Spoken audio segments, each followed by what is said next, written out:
All right, CBS News national security correspondent David Martin is at the Pentagon. David, always good to see you, but every time we talk to you, something is going on with this latest missile launch. Is there a sense of the Pentagon's strategy going forward? Well, the strategy is first and foremost to prevent any of these missiles from actually threatening the United States or United States territory.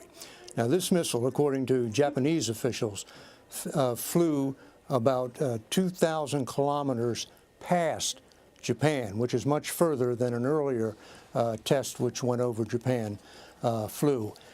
The U.S. intelligence had been expecting a test of either an intermediate range missile or an intercontinental range missile.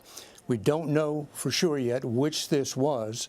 If it was an intermediate range missile, it would have had the range to hit American bases on the island of Guam, but it would have had to have been fired in a much more southerly direction to actually threaten Guam. If it was an intercontinental ballistic missile, and it went 2,000 kilometers past Japan into the Pacific Ocean, that means it must have been fired at a high enough trajectory, high enough angle, so that it came down well short of the United States. But either way, you now have two North Korean missile tests which have flown over the islands of Japan, an American ally. All right, David, are you hearing anything about how President Trump and the administration may respond? We haven't seen any tweets yet from the president. And at what point does attrition become no longer viable?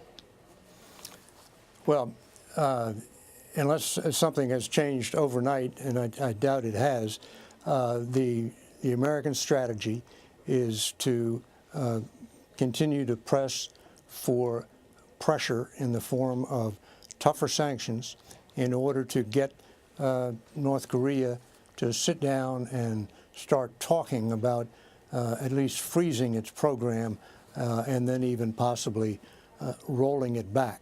The last set of sanctions that were voted by the UN Security Council just this past Monday added a ban on any textile imports, which are a major North Korean export, and it also capped the imports of certain fuel oils.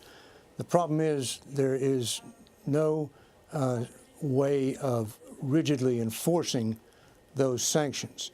The U.S. had hoped to get a resolution which would allow U.S. Navy ships and ships of other countries to actually intercept and search suspect vessels going to or from North Korea with banned goods, but that didn't make it through the Security Council. All right, and a final question for you, David. the South Korean president has dismissed the possibility of deploying his own nuclear weapons. Is diplomacy still an option, especially when you see this latest missile? Well, it has to be still an option for the simple reason that the alternatives are so unspeakable. The U.S. doesn't want to put nuclear weapons back into South Korea any more than the South Korean president wants to have them there.